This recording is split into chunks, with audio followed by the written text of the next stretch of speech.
Hi guys, I hope all of you are doing great. I am doing great too. Welcome back to my channel and welcome back to another video. ये मेरी chair से आवाज़ें आ रही हैं ऐसे so just ignore them.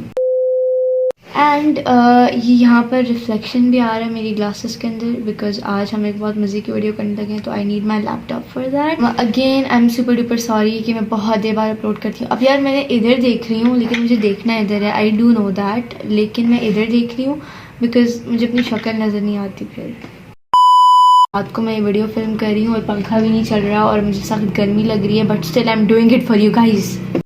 Now the thing is I read a very good book and I thought let's give a book review and it's not gonna be a normal book review. It's gonna be really good and I guarantee आपको ये book बहुत पसंद आएगी and it actually can be life changing for you.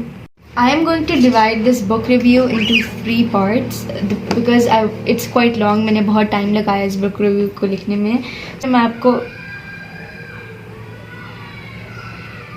चीखें यार please वो नीचे बच्चे खेल रहे हैं तो please kindly ignore that.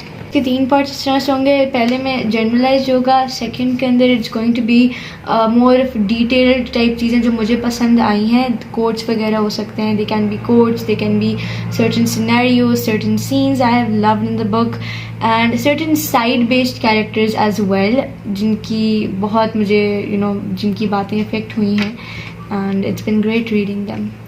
I am talking about the book called Rumi's Daughter. I don't know how to pronounce the writer's name. Muriel Morfai. Muriel Morfai. Yes, इसी तरह से है. Just read the name. ठीक है. It is from the name you can see Rumi, Maulana Jalaluddin Rumi. He's one of the most greatest Sufis of all time. तो उसी तरह से this book is related to that genre, Sufism, and it is an extraordinarily amazing book. So without any further ado, let's begin the video. Don't forget to like, share and subscribe to my channel and click the bell icon so you can get the updates.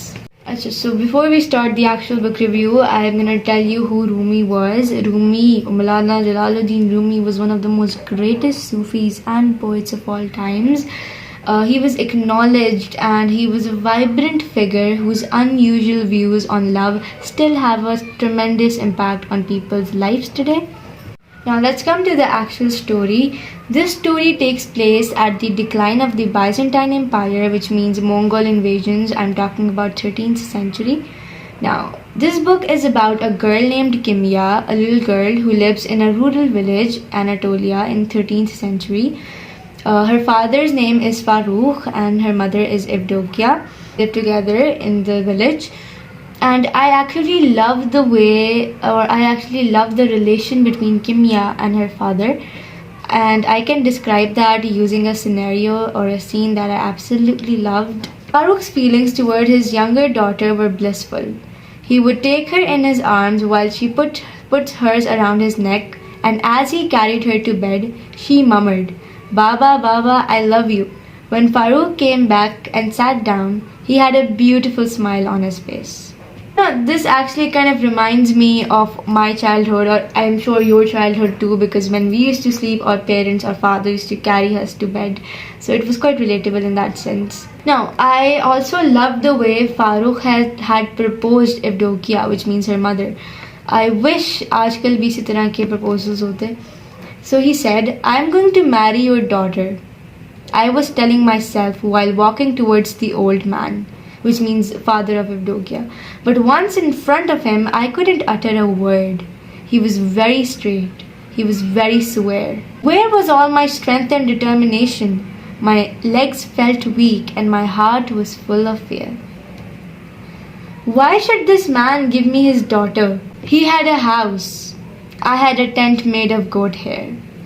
He had some land of his own. I had the whole mountain slopes to roam, but couldn't claim any part of them as my own. I loved this so much. Now, coming to Kimya. Kimya was a very different, a very unusual, unique child. She was ahead of her own peers, people of her age. She had more knowledge. She was more spiritually enlightened than the kids of her age. And sometimes that would worry her parents too because she would always get lost in her deep thoughts. Now, Kimia found serenity in the mountains, in the springs, in the murmur of trees, in the wind, and in the radiance of dawn.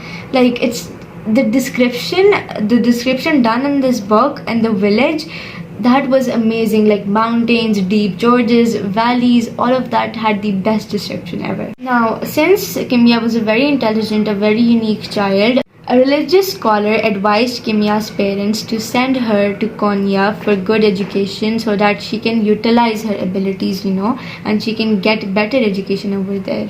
Kimia, when she went there with her father to Konya, Maulana Jalaluddin adopts her in Konya and takes her in his guidance of wings, which means that he gets noticed by Kimia and he adopts her. Kimia started learning from him through stories.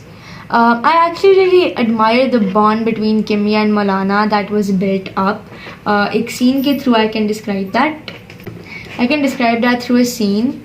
What did you do today? He would ask and she would recount the 1001 little things that filled her day. Maulana would listen and smile.